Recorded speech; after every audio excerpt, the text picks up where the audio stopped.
Director of Paragon Trust Company and tax and private client practitioner, joins us to bring a common sense approach to money in a world of total insanity. Let's welcome Tony D'Angelo. All right, ladies and gentlemen, here we go. 5 minutes after the hour of 7 o'clock, the one and only Tony D'Angelo is joining us as he does each and every Tuesday. Tony, good morning, pal. How are you? Good morning, Elci, and proud to be among everybody. All right, so listen, you last week we talked about your 20 questions for the governor. It blew up as we expected on social media. But I got to ask you, tell me about question number 13. Question number 13, and question number 13 is going to tell us a lot about the character and the true intentions of the people running the state. Now, I'm going to read question number 13 here. And I'll address it as if I were addressing him. Governor Lamont, you had lied to the media that Advanced CT was the rebranded Connecticut Economic Resource Council, but hard evidence I obtained from the federal government proves Advanced CT is its own new organization.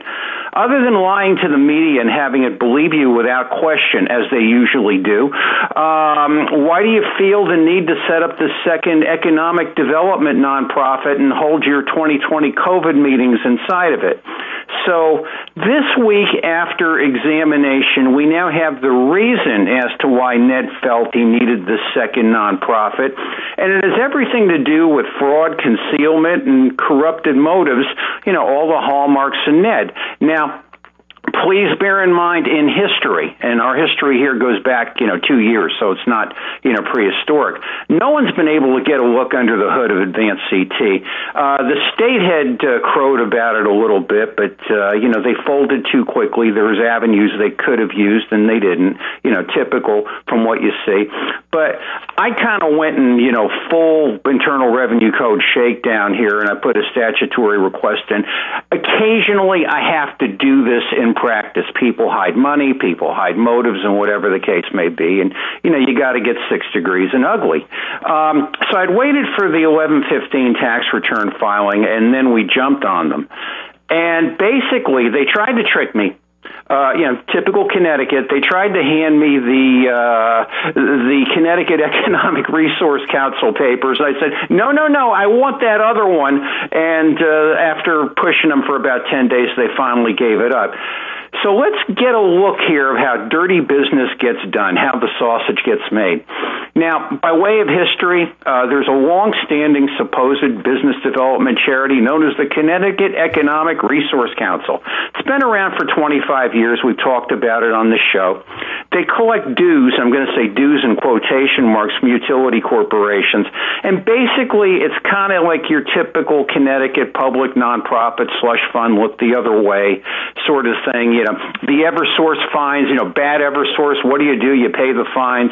You pay the fines into the Connecticut Economic Resource Council, and then it gets laundered out some other way in kind of a, disguised charitable contributions. Public-private partnerships, we'll get to that in just a little bit. So that's the way it is until 2020. And then we start to see this brand new thing happening. February 3rd, 2020, Lamont lies and tells the Hartford Courant that the Connecticut Economic Resource Council, I'll call it CERC, has been renamed. Underline that word, kids, renamed to Advanced Connecticut. And pretty much everybody bought that hook, line, sinker, fisherman, boots, hook, everything else. And given Lamont's history, why isn't anybody asking the question? Now, Lee, you will recall that you and I had the discussion where I had pulled the letter of Advanced CT and said, hey, there's 2 nonprofits here. Isn't anybody looking at this? And it is basic. It is fundamental. Whenever you see 2 of anything, 2 sets of books, a wife and a girlfriend, it's like, hey, something's not right here. But you think this dawns on our powers that be, forget about it. It's just basic stuff. But, apparently, not that basic, apparently. So when we did that, I couldn't get the records just yet because they were playing as they were. And so finally I get the papers in. let's watch the timeline. Again, every thief's got a timeline. February 12, 2020, the charitable application is filed with the IRS in Kentucky. Now, they put a kind of a, whatever you want to call it, like a sob letter saying that if we don't get this thing in right away, we're going to lose a $450,000 contribution from Garrett Moran. Garrett Moran, you can look him up, he's a Ned Buddy, or the Garrett Moran Foundation. And when they set this thing up, it's the same darn type of entity. They say, well, this one's going to have disadvantaged communities. This is what we're going to do. The most amazing thing I've ever seen in my life, and maybe it's just me and, what I happen to do in some days of the cesspool of what I might call what the practice world is. February 25th, they get an all clear. Here's your letter. 2 weeks? It takes me 6 months, and I do this thing all the time, and you talk with the examiner, and you got a sense that 2 weeks, here it is, bang, so somebody's got a buddy happening. Now, to be clear, nothing happens to CERC. That's still there, all the money, and that's still functioning. They don't want you to think it's there. Now, on March 12th, 2020, Lamont starts with his COVID orders. April 13th, he sets up his advisory committee of Advanced CT, his supposed brain trust. These are the people that will lead us out of the mess. One thing to keep in mind in Advanced CT is that they have no employees, so you got no witnesses. So let's review this all-star panel that he had. Dr. Scott Gottlieb, we remember him, Drain the Swamp, the Pfizer board, Dr. Death, Ezekiel Emanuel, Annie Lamont's Oak HCFT partner, Indra Nooyi, remember her, the evangelist for Connecticut. We found out on this show she's a Florida resident. Marvin was calling her Miss Florida, had me on the floor. Dr. Albert Koa, Yale, he's probably one of Ned's greatest crybabies.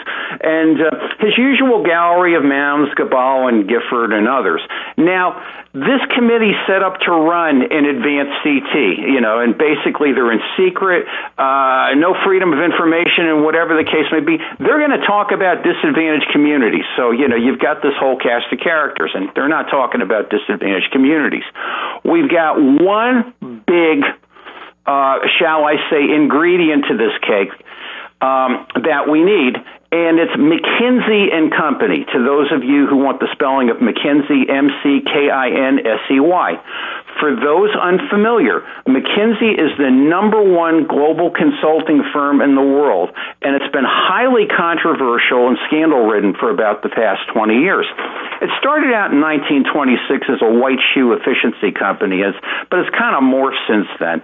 They've been involved, you can look up the litany, Enron 2001, the Galleon Group 2009, Valiant 2015, and really the most recent and the most, I'm going to use the word dastardly, is China in 2018 with the Uyghurs and the oppression of the Uyghurs and the Uyghur genocide and things like that. They really have been the high-paid corporate executioner for the stars. These people were hired guns, and they've really, they cross over very dubious ethical lines, and it doesn't matter to them. In December 2018, there's a large article, you can look it up in the New York Times, this is before the New York Times went totally woke and commie. McKinsey was consulting to a large drone factory in China, and they held a retreat in China, and they were working with the Chinese government to the Uyghurs and the incarceration of the Uyghurs. It's well documented. You can read about it. And it gives you all the hallmarks of McKinsey. Command, control, surveillance. That's what they're about.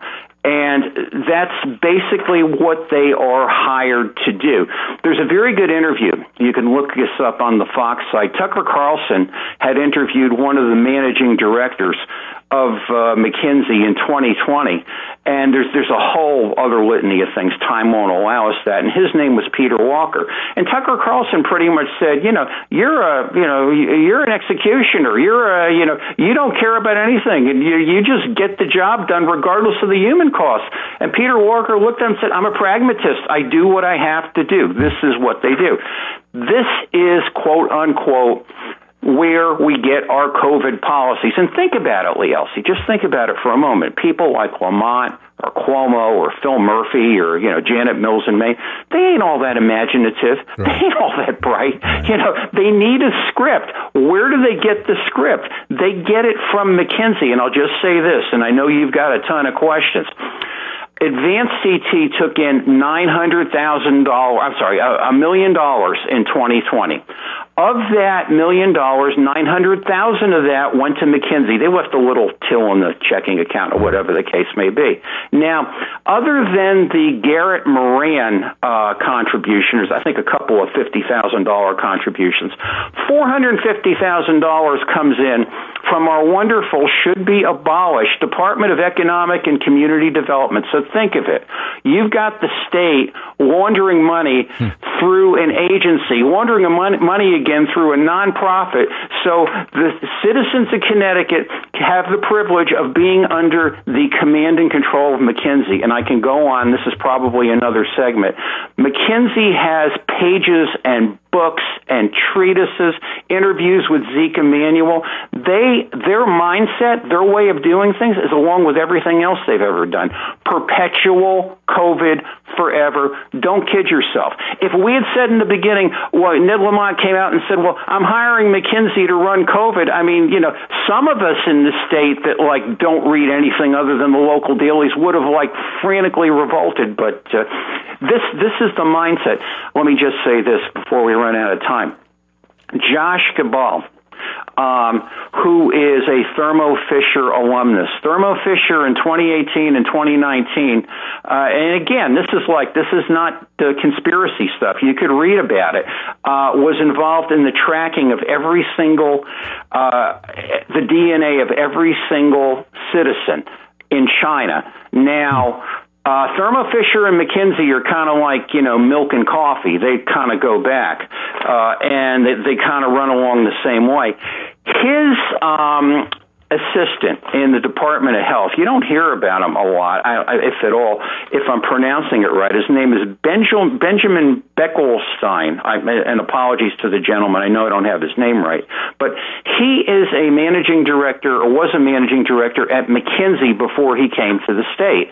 And he was the vaccine coordinator in Connecticut until this past month. I don't know what happened this past month, but what it all comes down to is just, don't tell me these people care about us. They have a motive.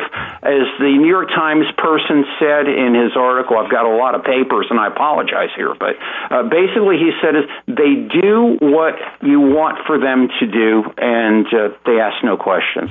Well, that was going to be my question to you as I'm listening to you, break all this down. Is my question goes right back to the beginning. What do they do? What is the front, Tony? You're telling us that there's two of these nonprofits set up. Right. They run McKinsey out of the secret one, and they want you all to think it's one, but really it's two. And because they use the McKinsey management through the nonprofit, so McKinsey effectively is governing the state. I mean, our state government might as well just go home. What are they? But what are they feigning to do? Right? What are they pretending to? I guess that I'm sort of still stuck on that. Go ahead, perpetual COVID, Lee Elci, perpetual COVID all the time. The hallmarks of McKinsey: control and surveillance, tracking of citizens, handing them money, exalting of the elite. This is what McKinsey does. Amazing. That's their history. And it's like if Ned Lamont, if believe me, it won't happen, but if somebody in Connecticut Press says, Governor Lamont, why'd you hire McKinsey? Oh, I just, give us a little bit of economic support or give us a little bit of guidance. I mean, that's the equivalent of saying Tampa Bay got Tom Brady to play tennis. You don't do that. I mean, you get them for a reason and they execute. So where we look at things and say, this is incredible, this is galling, it doesn't matter to them. It's like where I go crazy about the identities being stolen. Yeah. They're not only after identities, they're after DNA, they're after stuff, the medical records and whatever the case may be, because this is how, where McKinsey has been involved in government management, this is how they have operated. Tony, it's a fact. Read about it.